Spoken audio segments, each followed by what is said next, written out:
नमस्कार, स्वागत है आपका सुबह 8 बजे के इस खास बुलेटिन में। मैं हूं आपके साथ अवंतिका श्रीवास्तव। रायपुर से सबसे पहले बड़ी जानकारी। 13 आईएएस अधिकारी बदले गए हैं। तारण प्रकाश सिन्हा, जिन्हें रायगढ़ कलेक्टर का प्रभार सौंपा गया है। इधर प्रियंका महोबिया, जिन्हें गुरेला पेंड्रा मरवाही का कलेक्टर बनाया गया है। ऋचा प्रकाश चौधरी जांजगीर की कलेक्टर बनाई गई है। जितेंद्र शुक्ला, जिन्हें संयुक्त सचिव आवास बनाया गया है। रानू साहू संचालक कृषि बनाई गई हैं। जनक पाठक को आवास पर्यावरण का प्रभार सौंपा गया है।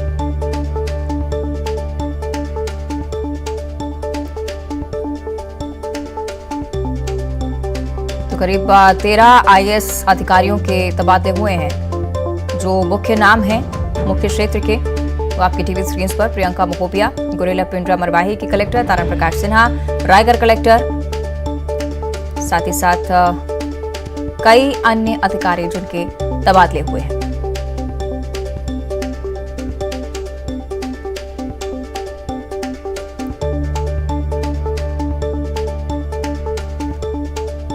और न सिर्फ आईएएस अधिकारियों के तबादले बल्कि आईपीएस अधिकारियों का भी तबादला हुआ है। बिलासपुर के नए एसपी संतोष कुमार सिंह होंगे।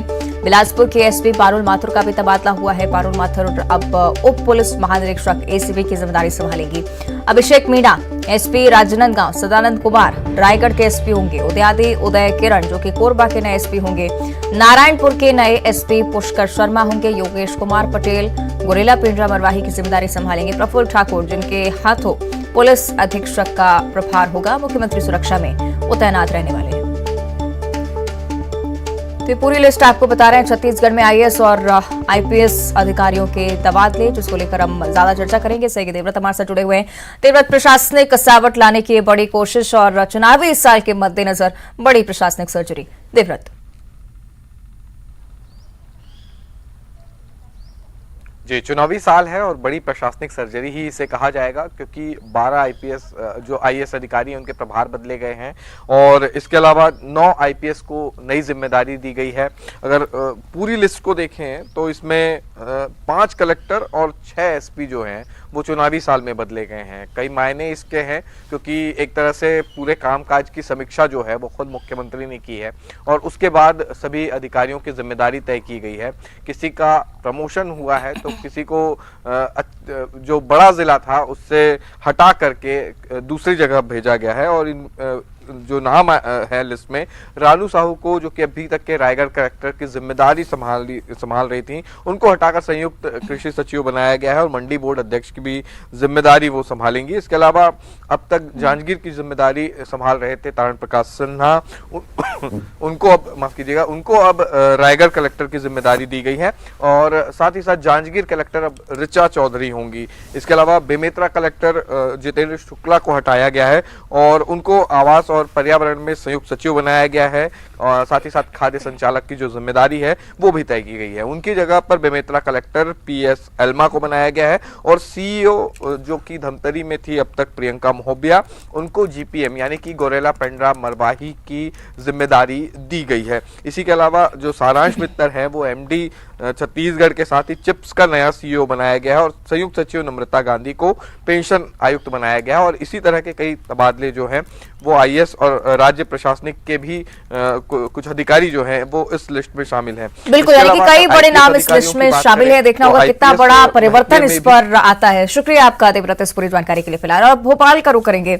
नर्मदापुरम के दौरे पर आज सीएम शिवराज सिंह चौहान नर्मदा जयंती महोत्सव में भी सीएम शिरकत करने वाले हैं। आपको बता दें कि बेहद ही खास हो जाता है महोत्सव। अगर नर्मदा जयंती की बात की जाए तो बीजेपी, कांग्रेस और राजनीतिक तौर पर भी बड़ी कसावट लाने की कोशिश होती है कि नर्मदा जयंती पर खुद को नर्मदा भक्त साबित किया जाए। कांग्रेस की तरफ से तमाम कवायदे इसी तरह से होती हैं, लेकिन इस बार क्या कुछ कार्यक्रम है मुख्यमंत्री की तरफ से, इस बारे में भी आपको जानकारी दें। गौरव दिवस कार्यक्रम आज नर्मदापुरम का, जिसमें सीएम शिवराज शिरकत करने वाले हैं। उज्जैन भी सीएम जाएंगे और अपने गृह गांव जैत में भी आज मुख्यमंत्री होंगे। वहां पर भी कई सारे खास आयोजन।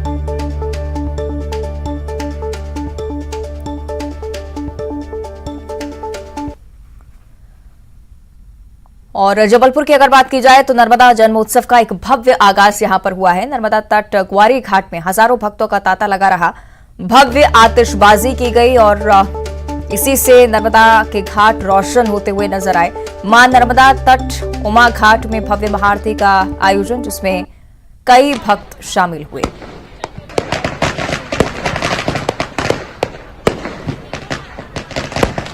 बीते दिन की तस्वीर जब नर्मदा जन्मोत्सव का आगाज जबलपुर में हुआ।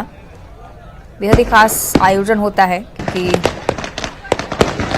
जीवनदायिनी मध्य प्रदेश की मां नर्मदा के जन्मोत्सव पर किस तरह से श्रद्धालु झूमते गाते नजर आए, तस्वीरें देखिए।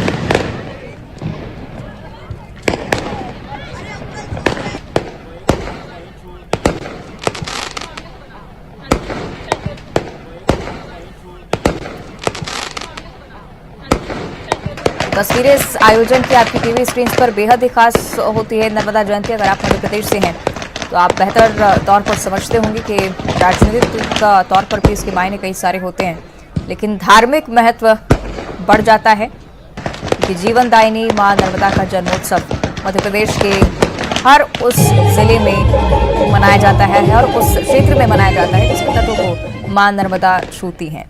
तो इसी तरह से जन्मोत्सव का आगाज और आज भी कई सारे खास कार्यक्रम, खासतौर पर वो कार्यक्रम जिसमें सीएम शिवराज सिंह चौहान भी मौजूद रहने वाले हैं। बीते साल ही होशंगाबाद को नर्मदापुरम का नाम उन्होंने सौगात के रूप में दिया और कई सारे विकास कार्यों की सौगात आज सीएम दे सकते हैं। नर्मदापुरम का हम रुख करेंगे। सहयोगी शैलेंद्र कौरव हमारे साथ लाइव जुड़ रहे हैं। शैलेंद्र, नर्मदापुरम और नर्मदा जयंती की धूम निश्चित तौर पर वहां पर होगी। क्या कुछ तस्वीरें कह रही हैं और सीएम शिवराज सिंह चौहान जब यहां पर पहुंचेंगे तब क्या कुछ होगा, इस बारे में भी जानकारी।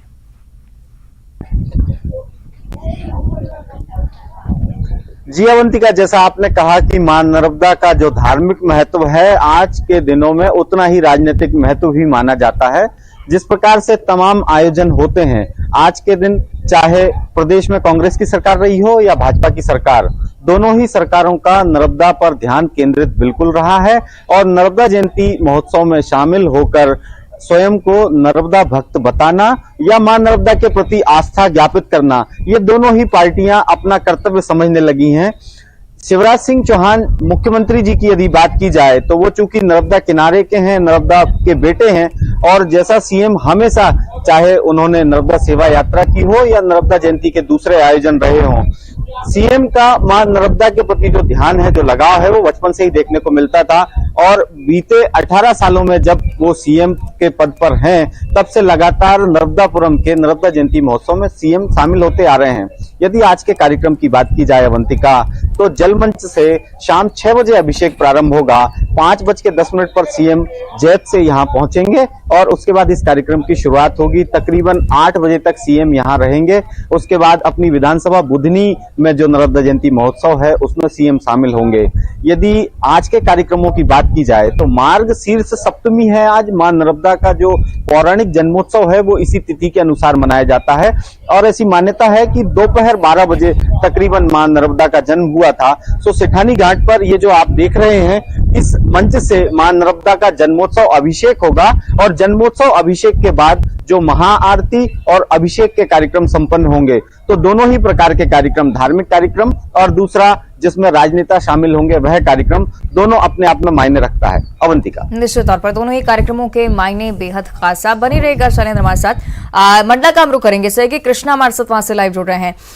मंडला में क्या कुछ कार्यक्रम, कृष्णा आज नर्मदा जयंती को लेकर क्या कुछ खास आज मंडला में होने जा रहा है?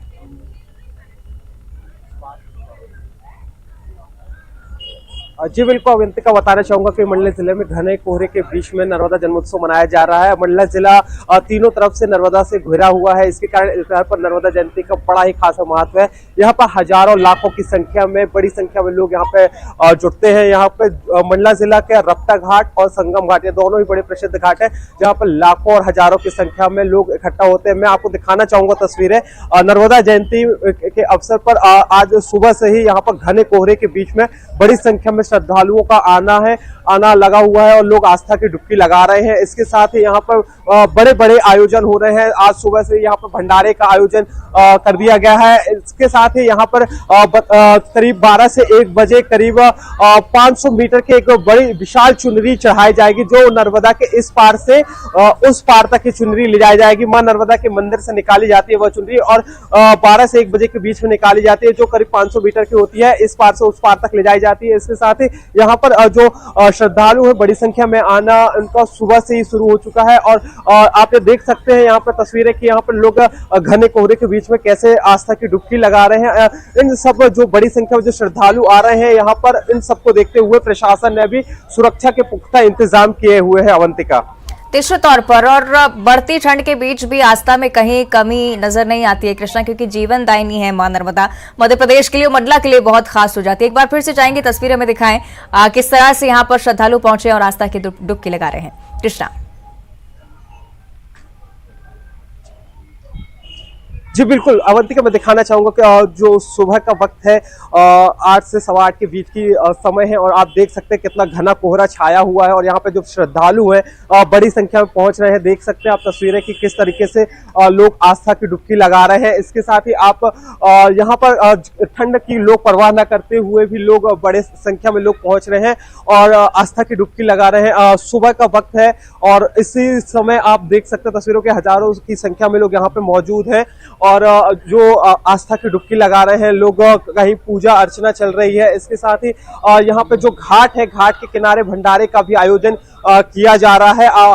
बड़ी संख्या में यहाँ पे लोग पहुंच रहे हैं और यहाँ पे न ठंड की परवाह है न किसी चीज की, बस एक मां नर्मदा के प्रति आस्था है। या जो नर्मदा है या जीवन दायिनी कहलाई जाती है, मध्य प्रदेश की जीवन दायिनी है मां नर्मदा।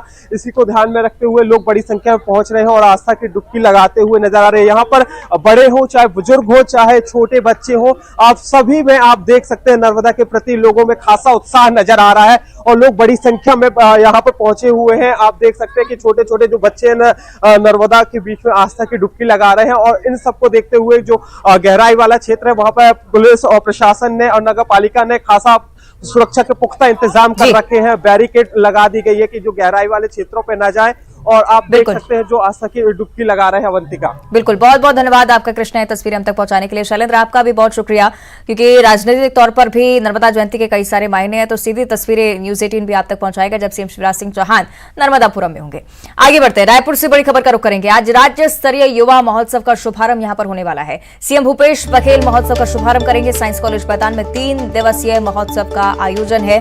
28 से 30 जनवरी तक राज्य स्तरीय युवा महोत्सव, जिसका आगाज आज सीएम करने वाले हैं। विधानसभा अध्यक्ष चरणदास महंत भी शामिल रहेंगे इस कार्यक्रम में। खेल मंत्री उमेश पटेल मौजूद रहेंगे। छत्तीसगढ़ीय खेल, फुगड़ी, भौरा, कीड़ी दौड़ का भी आयोजन होगा और बेहद ही खास तस्वीरें छत्तीसगढ़िया संस्कृति से जुड़ी हुई आज सामने आने वाली हैं।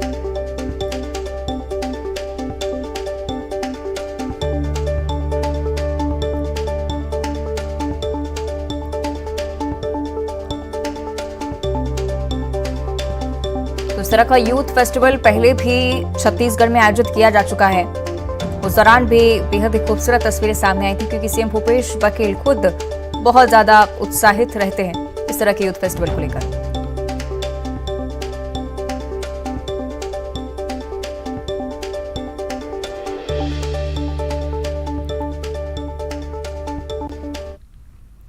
और रायपुर से अगली बड़ी जानकारी, बजट की तैयारी को लेकर लगातार सरकार प्रयास कर रही है। सीएम शिवराज सिंह चौहान की मंत्री से 1-to-1 चर्चा लगातार जारी। सीएम भूपेश बघेल कल भी अलग अलग विभागों की बैठक ले चुके हैं और आज भी इसी तरह से बैठकों का दौर जारी रहने वाला है। दूसरे दिन भी मंत्री के साथ चर्चा करेंगे सीएम भूपेश, साथ ही साथ अलग अलग विभागों पर मंथन लगातार कर रहे हैं। विभागीय मंत्रियों से बजट पर चर्चा की जा रही है, जिससे हर विभाग को उनकी जरूरत के अनुसार बजट में राशि आवंटित की जा सके। और इधर बिलासपुर की बड़ी खबर का जिक्र करें, जहां जली हालत में एक महिला पाई गई है। महावीर नगर में जली हालत में महिला मिली है। किसी कॉलर की सूचना पर पुलिस मौके पर पहुंची और महिला को सिम्स में भर्ती करवाया गया है। 70% तक महिला जल चुकी है। सीसीटीवी फुटेज भी खंगालने की कोशिश पुलिस की तरफ से, हालांकि सिविल लाइन थाना क्षेत्र का मामला, जिसमें पुलिस लगातार तफ्तीश में जुटी हुई। तो बिलासपुर की एक घटना, क्या कुछ उस दौरान हुआ, किन हालातों में महिला यहां पर पहुंची, इस बारे में पुलिस लगातार जानकारी जुटाने की कोशिश कर रही है। लेकिन बड़ी बात है कि 70% से ज्यादा ये महिला जल चुकी है। हालांकि डॉक्टर्स लगातार प्रयास कर रहे हैं कि इस महिला को बचाया जा सके, जिससे जो भी इसके साथ हुआ इस बारे में उसे न्याय दिया जा सके। सहयोगी विनोद हमारे साथ ज्यादा जानकारी के लिए जुड़ रहे हैं। विनोद, क्या कुछ जानकारी अब तक इस मामले में?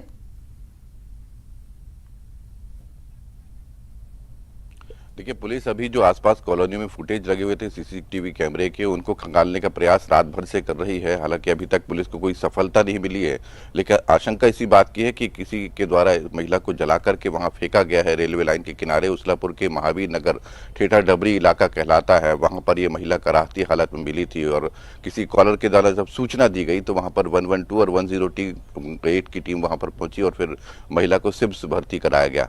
कार्यपालिक मजिस्ट्रेट की भी बयान जो है वो दर्ज कराने की कोशिश की गई ताकि मन्नासन बयान जो है वो महिला से लिए जा सके, लेकिन छत्तीसगढ़ी में महिला जो है वो कुछ बात कर रही है पर बहुत ज़्यादा स्पष्ट नहीं है, इसलिए पुलिस अभी किसी नतीजे पर नहीं पहुंची। लेकिन आशंका इसी बात की है कि किसी के द्वारा मार करके महिला को जलाकर वहां फेंकने की कोशिश की गई है और इसके पीछे कौन है, कौन लोग आखिर थे, क्योंकि इस बात पर भी है कि अगर महिला ने खुद अगर आग लगाई होती तो उस इलाके में पहुंचती नहीं जिस हालत में वो जली हुई मिली है।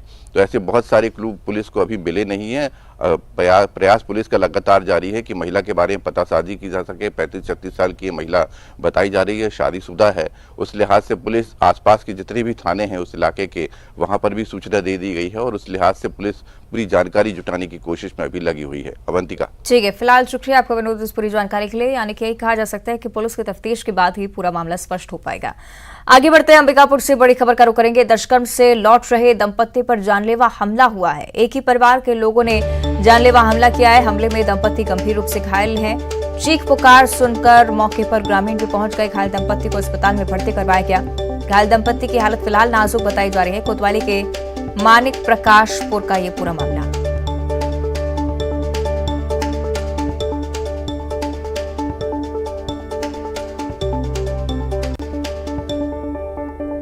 ये जानकारी आपके साथ साझा कर रहे हैं, जहां पर दंपत्ति पर जानलेवा हमला हुआ है। अंबिकापुर की घटना है। दुष्कर्म से ये दंपत्ति लौट रहा था और उस दौरान एक ही परिवार के लोगों ने जानलेवा हमला किया। हालांकि शोर सुनकर मौके पर ग्रामीण भी वहां पर पहुंचे। फिलहाल बताया जा रहा है कि दोनों की ही हालत नाजुक है। कोतवाली के मानिक प्रकाशपुर का यह पूरा मामला।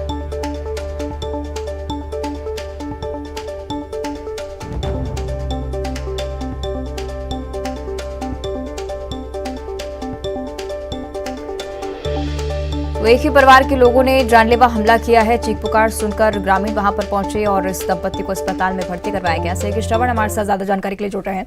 श्रवण, क्या कुछ जानकारी, क्यों जानलेवा हमला हुआ दंपत्ति पर, क्या इस बारे में अभी तक कोई जानकारी अभी तक? देखिए अवंतिका, ये कोतवाली थाना क्षेत्र के मानिक प्रकाशपुर का मामला था। बीती रात जो है दंपति परिवार 10 घाट के कार्यक्रम से भोजन कर वापस आ रहे थे, तो एक ही परिवार के जो लोग थे वो उन पर हमला कर दिया और इतना बुरी तरह से उनको मारपीट की गई कि वो अभी आईसीयू में भर्ती हैं। और जो जिस तरह से उनके परिवार से हमारी बातचीत हुई तो उनका साफ तौर पर ये कहना था कि वो किसी अदर समाज के दफ्तर में भोजन करने गए थे और इसी को लेकर जो उनके समाज के जो कुछ लोग थे वो उनसे नाराज थे और बीच रास्ते में जब उनको रोक करके उनसे मारपीट की गई है। और तमाम जो बिंदु पर पुलिस जो है कोतवाली थाना पुलिस पहुंची थी, जांच कर रही है। और चूंकि वो दोनों इतने गंभीर घायल हैं कि जो पति है वो आईसीयू में है और पत्नी जो है वो किसी तरह का बातचीत करने के स्थिति में नहीं थी, तो पुलिस जो है उनका जो अस्पताल पुलिस है वो उनका मरणासन बयान जरूर दर्ज की है। अब इसमें आगे देखना होगा कि पुलिस क्या कार्रवाई उन आरोपियों पर करती है। ठीक है, शुक्रिया आपका श्रवण जानकारी के लिए।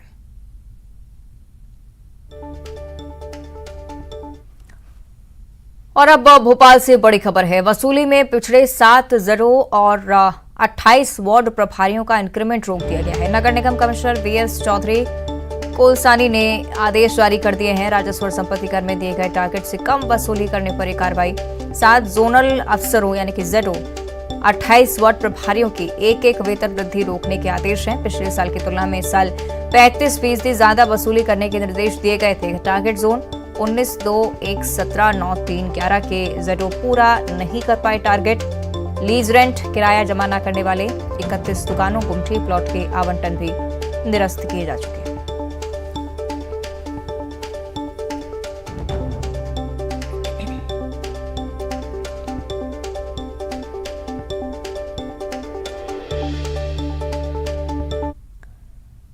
और अब खंडवा से बड़ी खबर है। बेकाबू ट्रक ने कई वाहनों को कुचला है। छोटी बोरे गांव के पास ये हादसा हुआ है। वाहनों को टक्कर मारने के बाद गाड़ी एक घर में जा घुसी।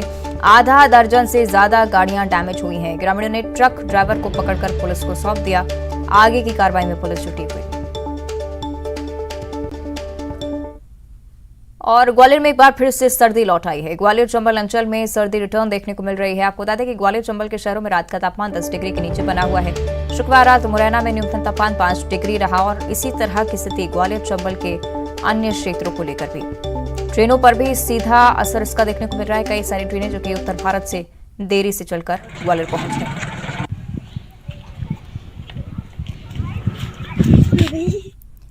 बुलेटिन में इतना ही। नमस्कार।